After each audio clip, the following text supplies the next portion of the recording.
We're coming on the air tonight with a major blow to parents who want to protect their kids from COVID, with Pfizer postponing its request for the FDA to authorize vaccines for kids under 5, why the good news we thought we'd get in a few weeks is now being delayed. And breaking now, President Biden will speak tomorrow with Vladimir Putin as he issues an urgent message to Americans in Ukraine: leave now, because top officials say Russia could invade at any time and the U.S. can't help people who stay. Plus, new reporting from our team in D.C. President Biden's Supreme Court list is down to 3, and we're learning he's talking with Republican senators about his pick. Those details coming up. To Texas next, where everything's bigger, including housing costs. Hear from a woman in Austin who says her rent has gone up, get this, 40% over the past year in tonight's original. And for your sports fix at home, Super Bowl 56 is only 2 sleeps away. How the Bengals and Rams are getting their final practice snaps in ahead of Sunday's showdown.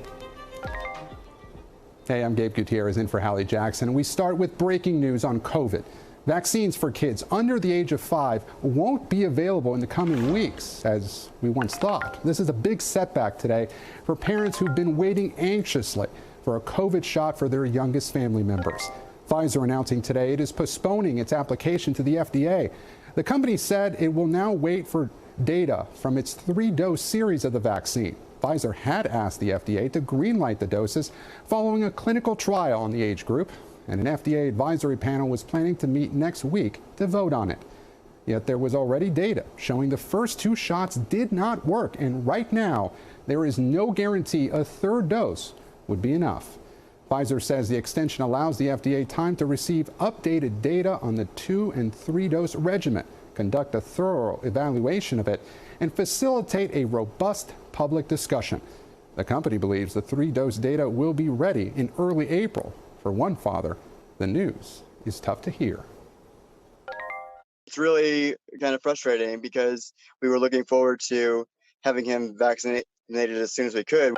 I'd feel comfortable with that, with them taking off the masks. But otherwise, we're going to have possibilities of more breakouts if they're removing masks and they're not vaccinated. And Dr. Natalie Azar is here with more. Dr. Azar, look, we heard this news break just this afternoon, and this isn't what some parents for the 18 million kids that have not been vaccinated yet wanted to hear. So what happened here? Was this rushed? Well, good evening, Gabe. Certainly there are a few different chapters to the story of this vaccine in this age group.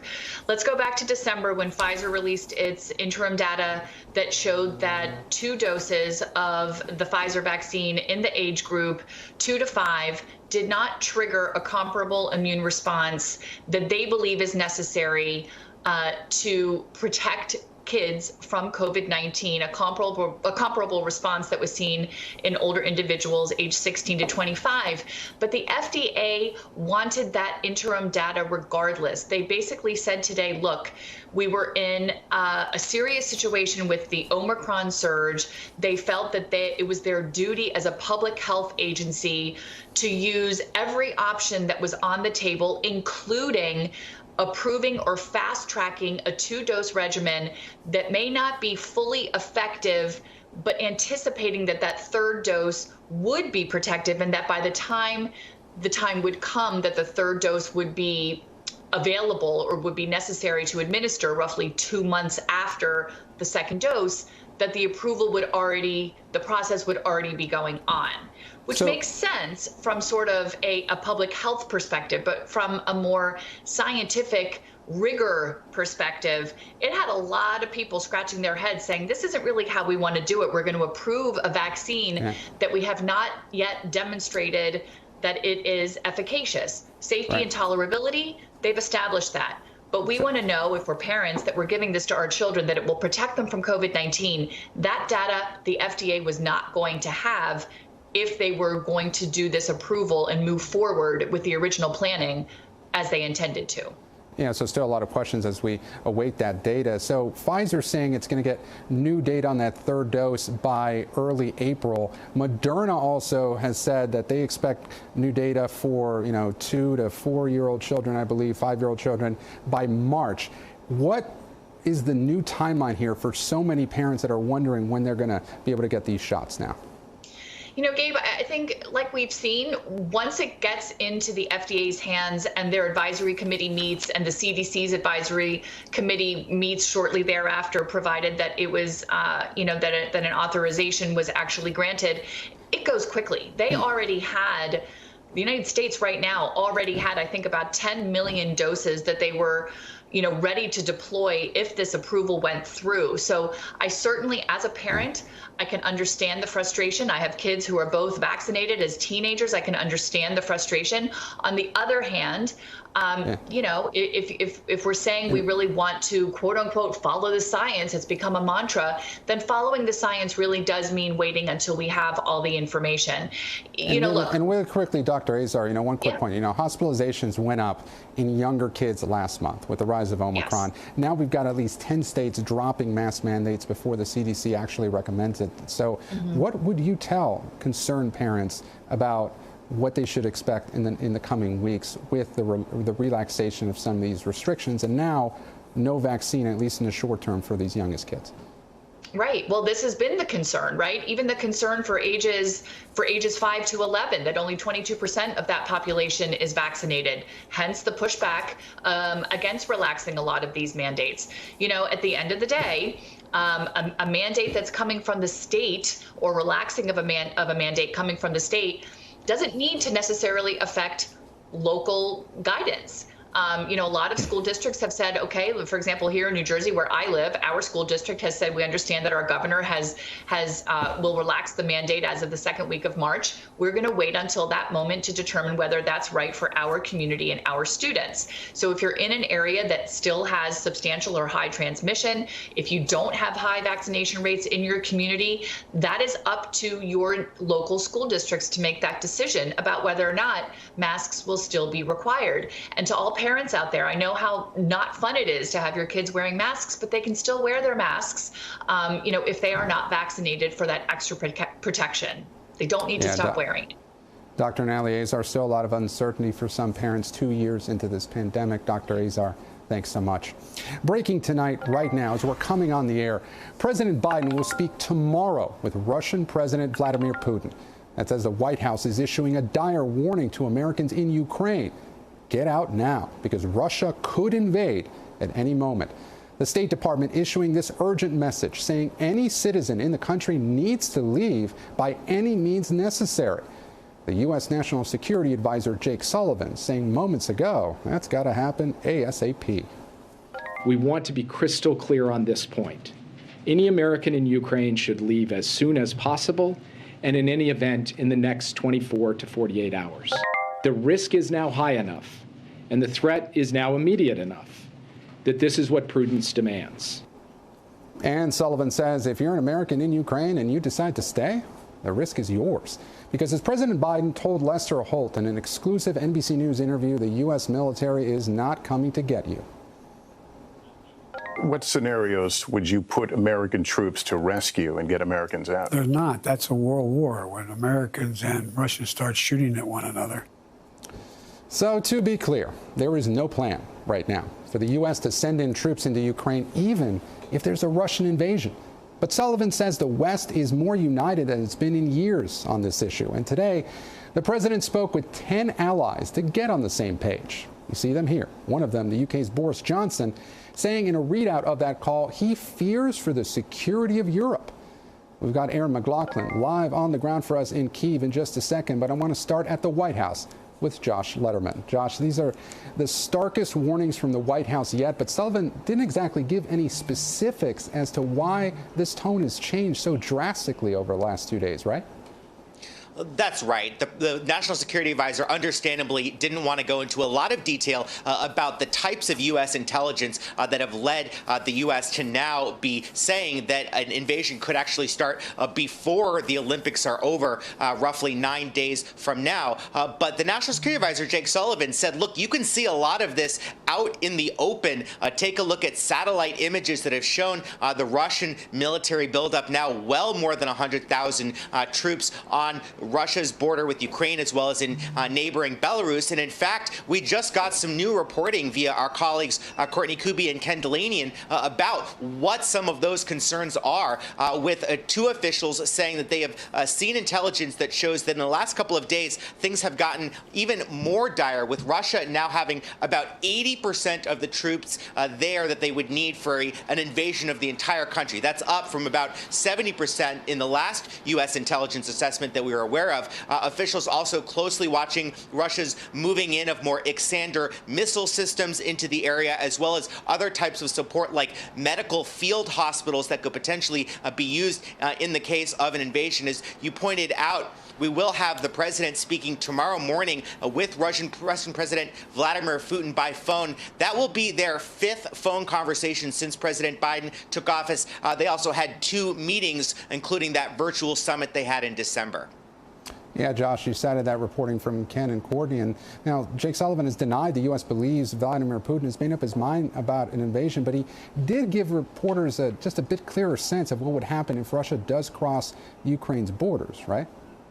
Yeah, that's right, Gabe. And none of this will come as any surprise to the Russian leadership, because the U.S. has been trying to make very clear for the last weeks and even months now the types of economic sanctions and really separation of Russia from the international diplomatic and financial system if they go ahead with an invasion, and has been working very closely with allies to try to make sure that that is a united front among the U.S. And its European partners. But here is what Jake Sullivan had to say today about the totality of what Russia will face. It will face a more determined transatlantic community. It will have to make more concessions to China. It will face massive pressure on its economy and export controls that will erode its defense industrial base. And it will face a wave of condemnation from around the world. What it won't face, though, is U.S. troops on the ground in Ukraine fighting Russian troops. President Biden has made that very clear. Jake Sullivan made that clear once again today. And that is, of course, a missing piece of leverage for the United States that clearly is factoring into Putin's decision-making as well. Josh Letterman at the White House. Josh, thanks so much. And now let's go to Aaron McLaughlin in Kyiv. Aaron, we just talked about these urgent pleas from officials telling Americans to get out of Ukraine, but you're talking with some Americans there who aren't convinced they should. Tell us about that.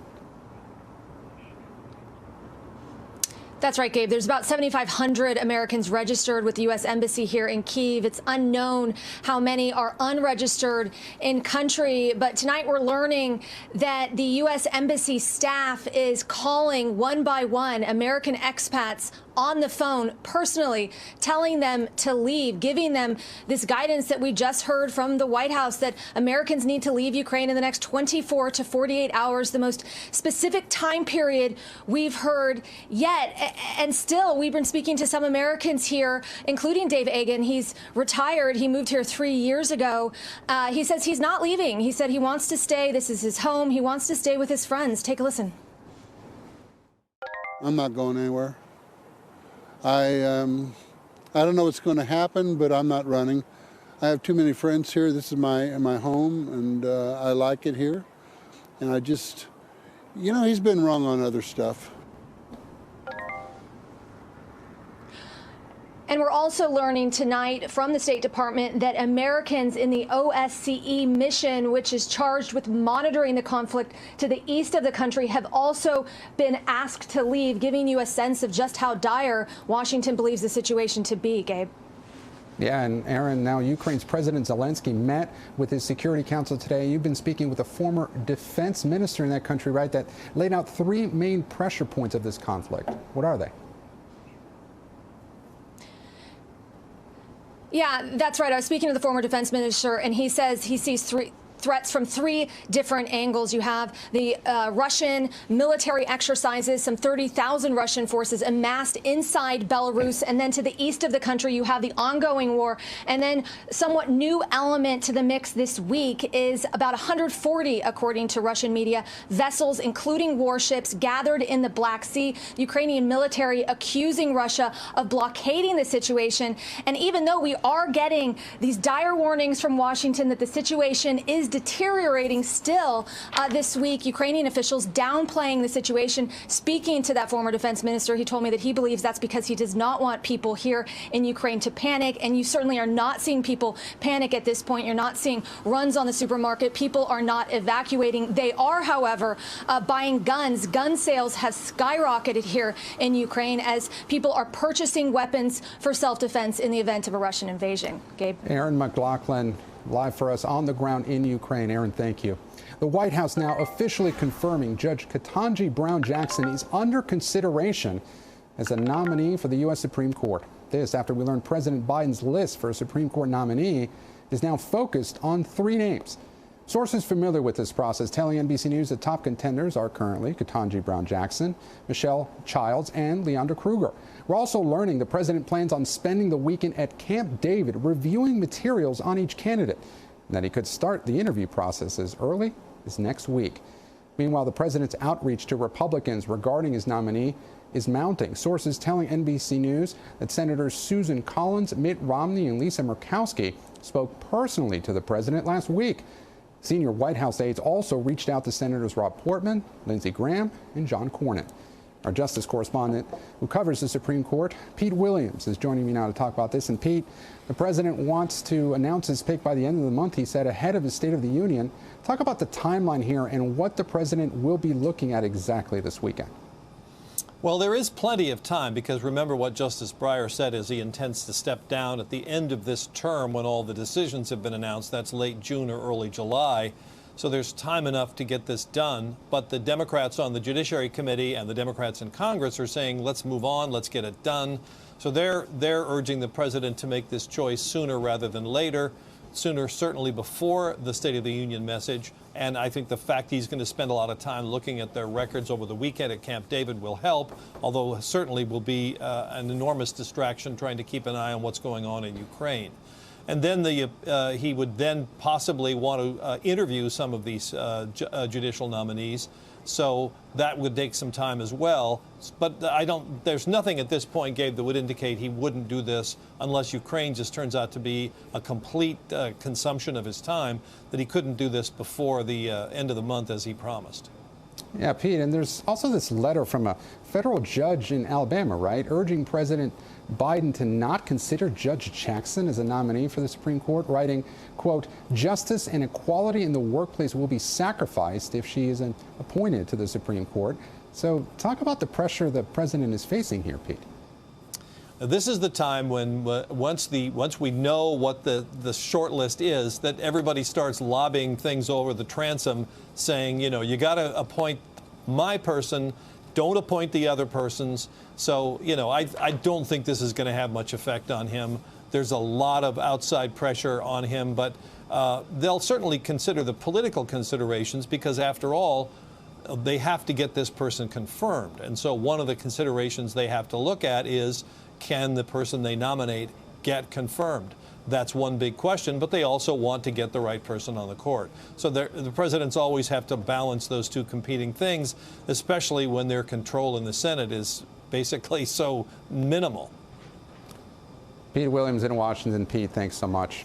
Now, coming up, the CIA may have a secret program collecting the data of Americans in bulk. So why is the agency doing this, and what security risk might it pose? Ken DILANIAN unpacks all of this for us after the break.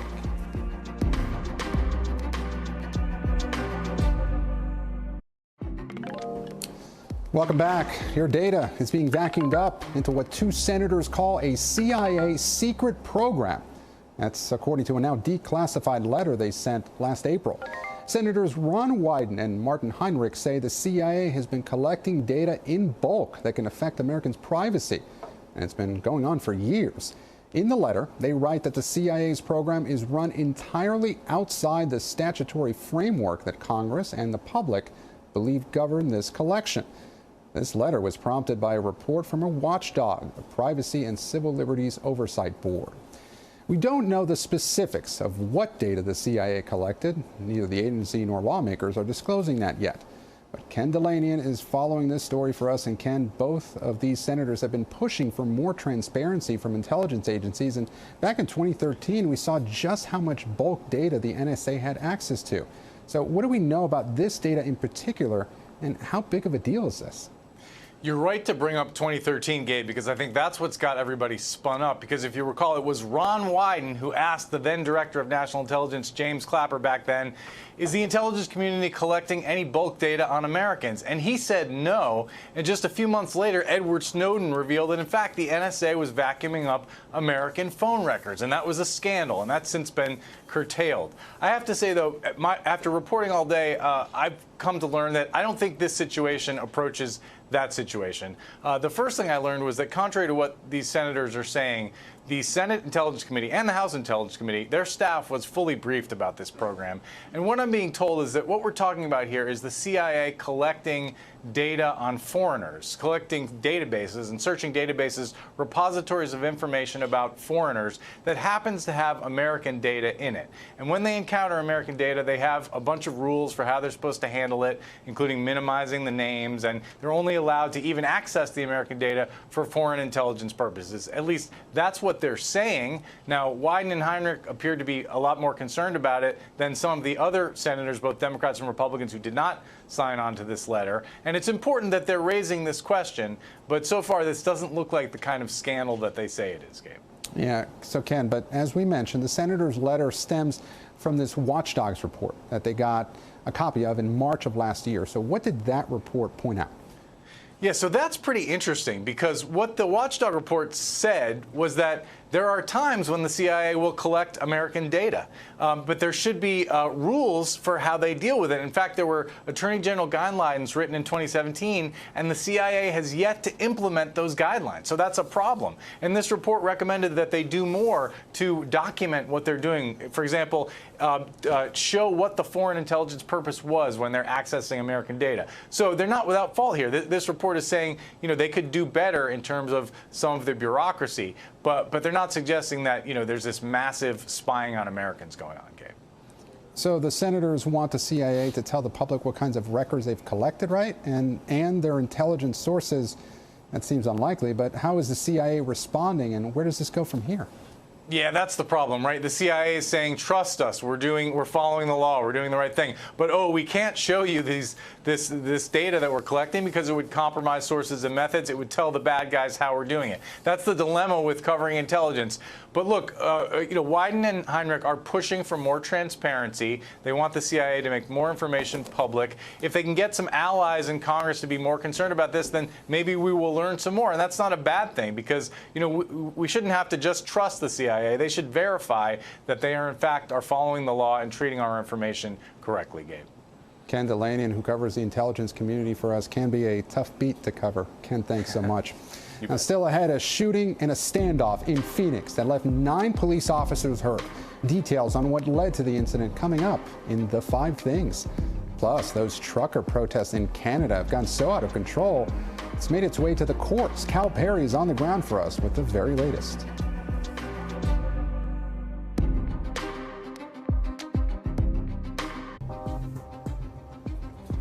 You might have seen a few headlines recently about states redrawing their congressional maps. Now, some advocates say those redistricting changes are discriminating against black and brown voters. Mark Murray is standing by at the big board to break this down for us.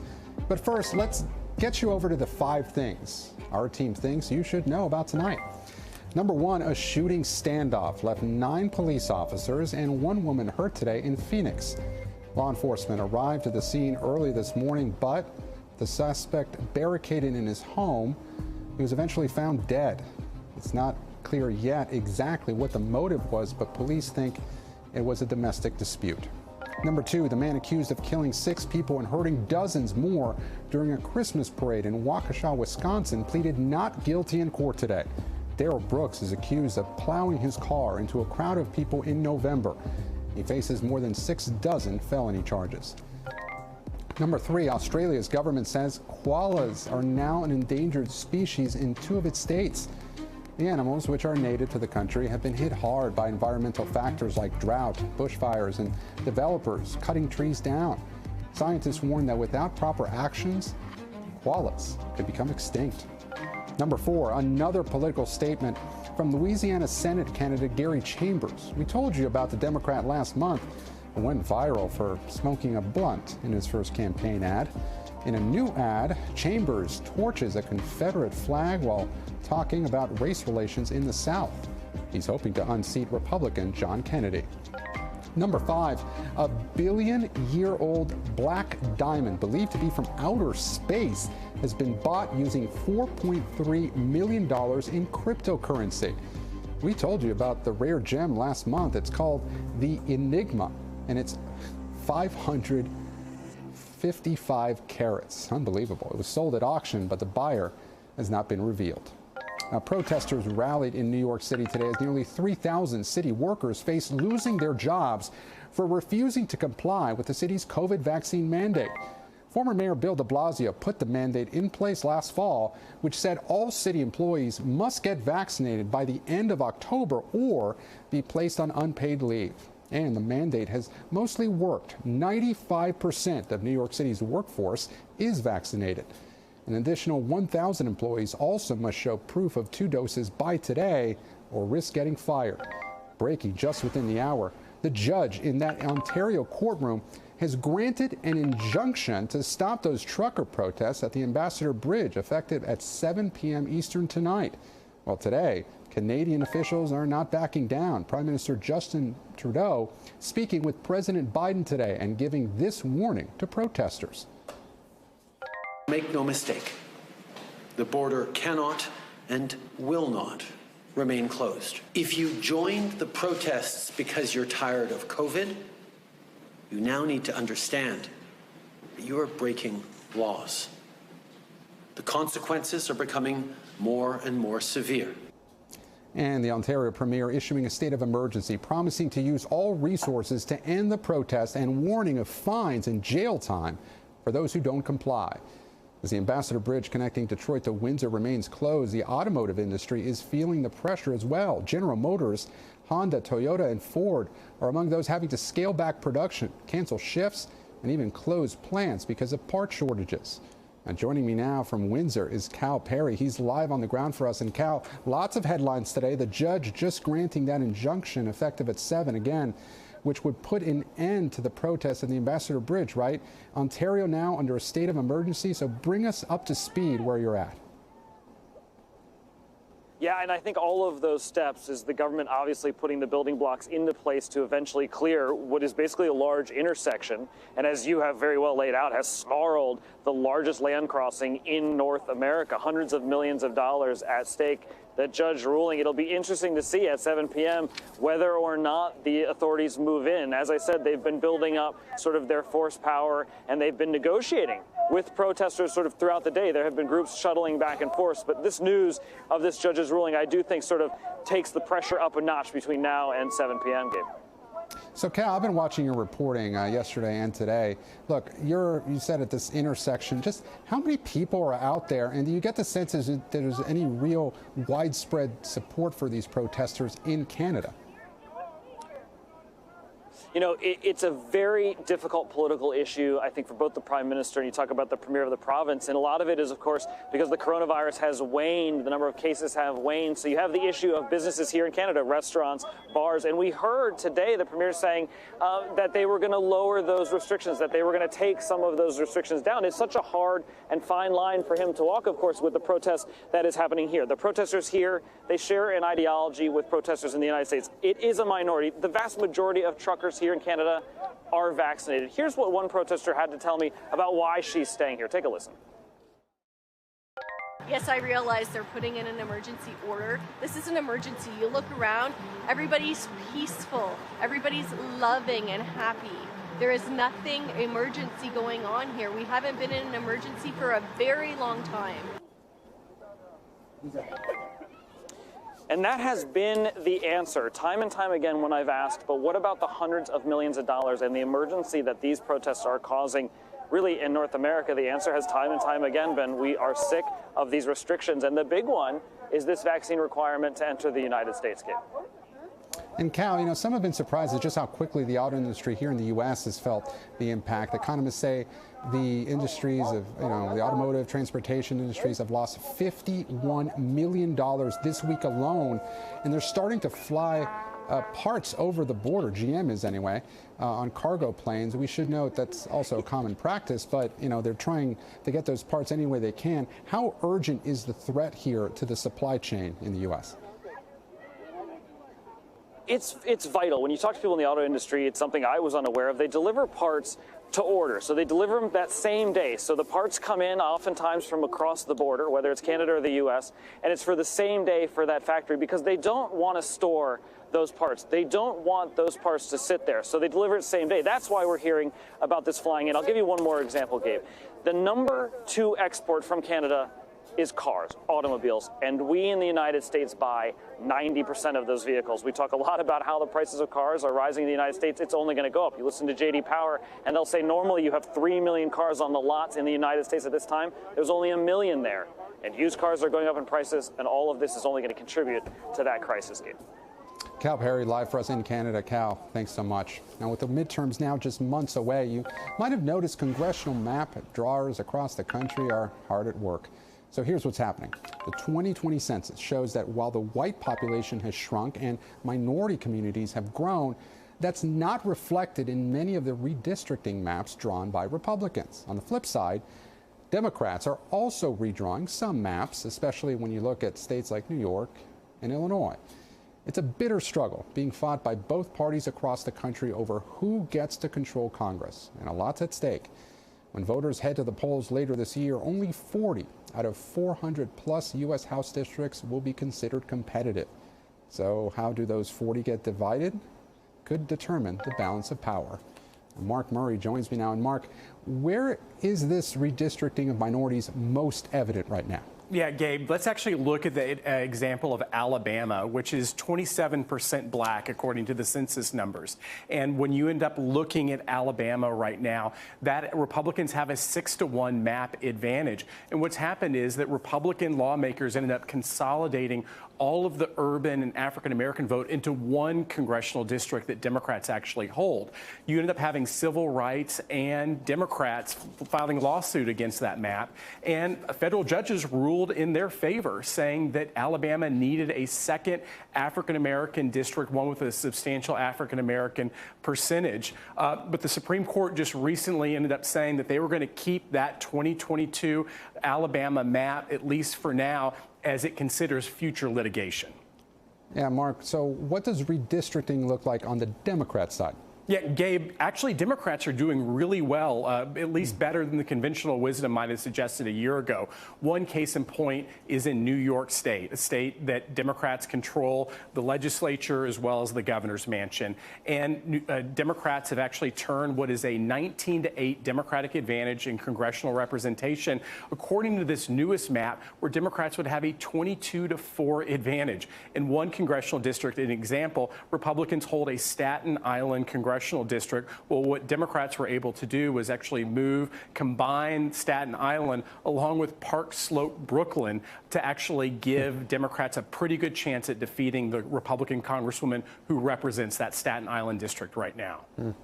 So, Mark, I know it's a little early, although it's never too early for political junkies, but what areas are you looking at most right now, watching most closely ahead of the November races? Yeah, Gabe, you ended up mentioning how the number of competitive districts has really dwindled with all of this redistricting. Maybe one of the biggest stories of all in these new maps that we've actually seen. But one state I'm going to be watching is California. There's still a lot of competitive races that we're going to see come November, particularly in Southern California and Orange County. California has an independent commission that creates these district maps, and that actually ends up producing pretty competitive races. And so we've seen competitive races in California in 2018, 2020, and in 2022, we're going to see they will have several of them, even with much smaller competitive map overall. Mark Murray, thanks so much for joining us. Now, still to come, skyrocketing rent across the country. Remember years ago, that guy, the rent is too darn high? Well, people in major cities are still feeling the crush. How renters say the price hikes are impacting their everyday lives. That's tonight's original. Plus, a grandmother says a word game may have saved her life, while she says the viral WORDLE helped her during a kidnapping. More details coming up in The Local.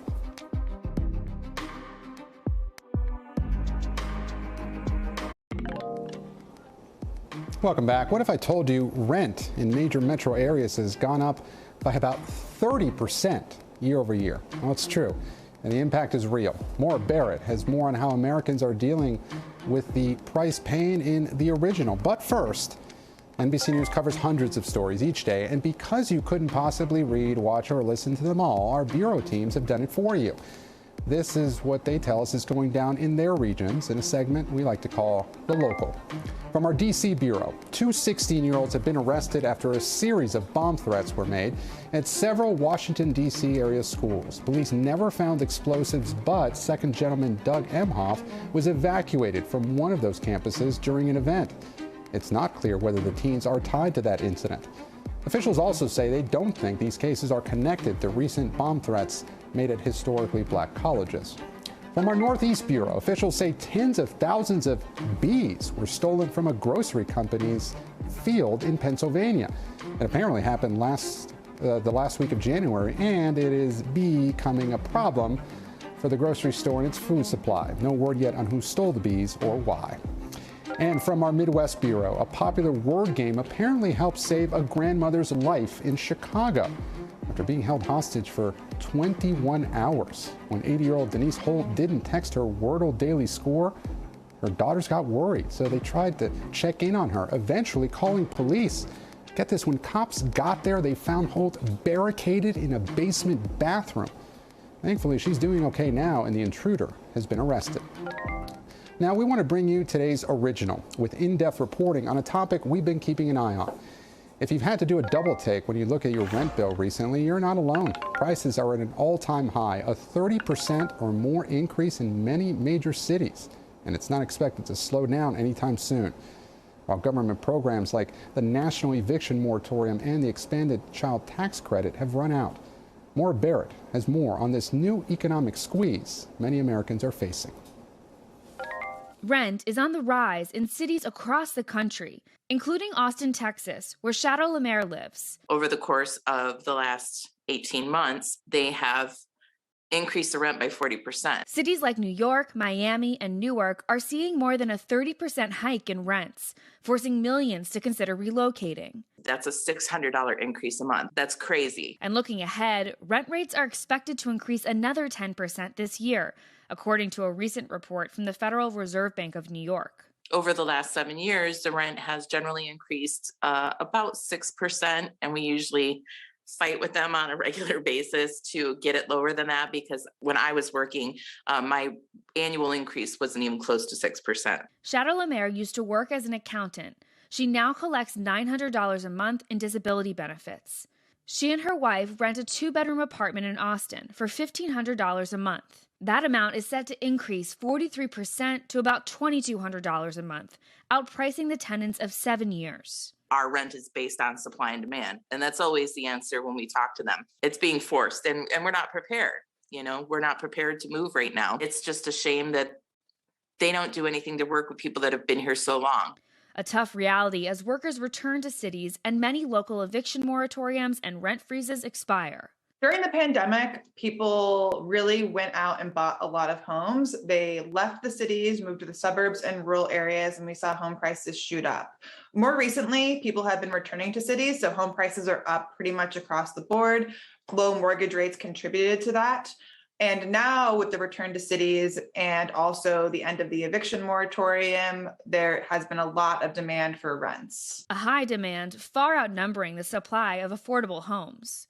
Millennials are entering into homeownership age. They're starting families, they're getting married, they're going out on their own and wanting either an apartment or a home. And they're finding out there just aren't enough out there for everybody who wants one. Economists say the rent issue can have ripple effects across the broader economy, and that the government can introduce policy changes to bring some relief. In the short term, the government can look into providing rent relief so that it's more affordable and people can afford both their rent and things like groceries and gas and all of that in the short run. But the long run problem is really the supply of housing. With no other choice, Shadow and her wife plan to hit the road in search of an affordable home. We'll check out some areas, and obviously, you know, we're looking at like staying outside of the city so it's not as expensive. We are totally not prepared, but I'm sure that we'll work it out. So I should note, a lot of these major cities did offer deals back in 2020 when a lot of people were leaving the cities and landlords were struggling to find renters, right? And this is an examination of the year-over-year increase. But an increase in rent broadly across the country is a huge issue right now. And part of that's because of the lack of new homes on the market and population growth. Take a look at this. The federal mortgage lender Freddie Mac found that the market only added 65,000 new homes back in 2020. And that compares to back in the late 70s, there were about 400,000 new homes built a year. And during that same time period, the population increased about 100 million people. And obviously, it's not one person living in every household, but you kind of get a picture and perspective of how different the market looks like than it did in the past. Gabe? Marvera, thanks so much. What an incredible increase, and really across many parts of the country. So after the break, we're gearing up for the final countdown until Super Bowl Sunday. Tom Llamas is in Inglewood, California for us with more on the preparations and a look ahead to the big game. Stay with us.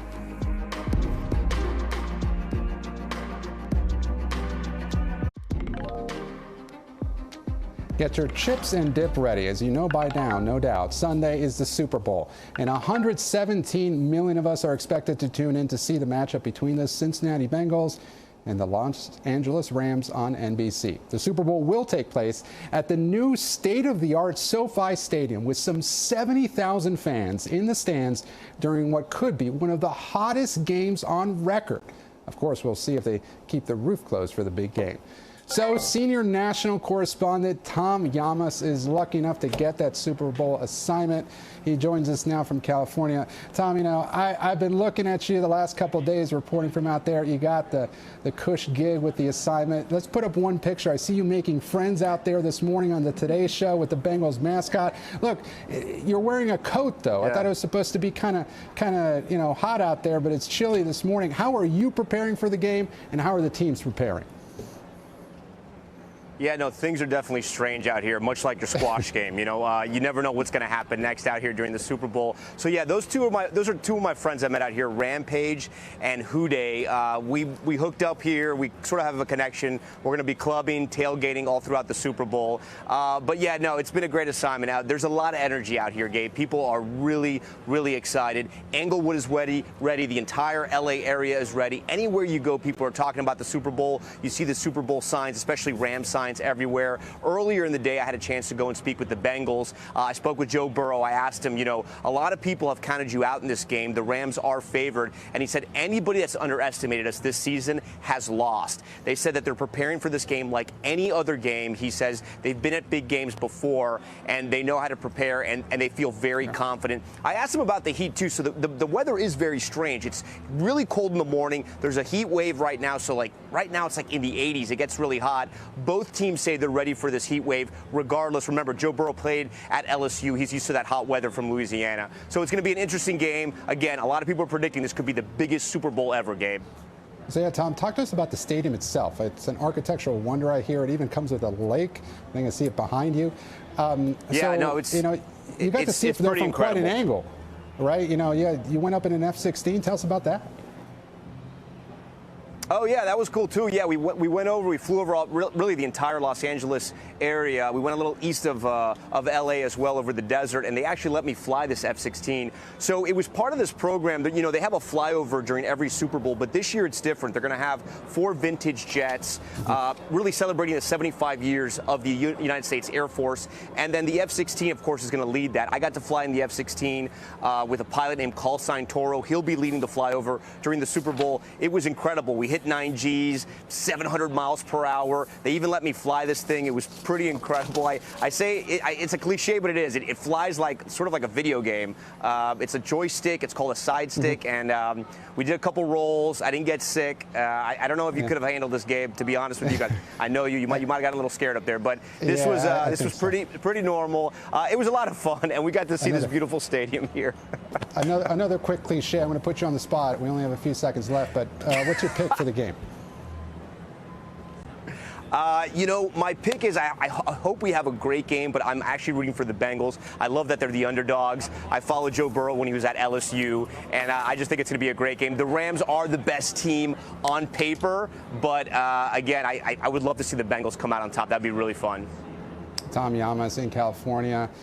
Tom, thanks so much and have a great time out there. We look forward to seeing you on Top Story tonight at 7 o'clock Eastern right here on News Now. And that's a wrap for this hour. I'm Gabe Gutierrez. Hallie Jackson will be back in the seat for you Monday. Have a great weekend.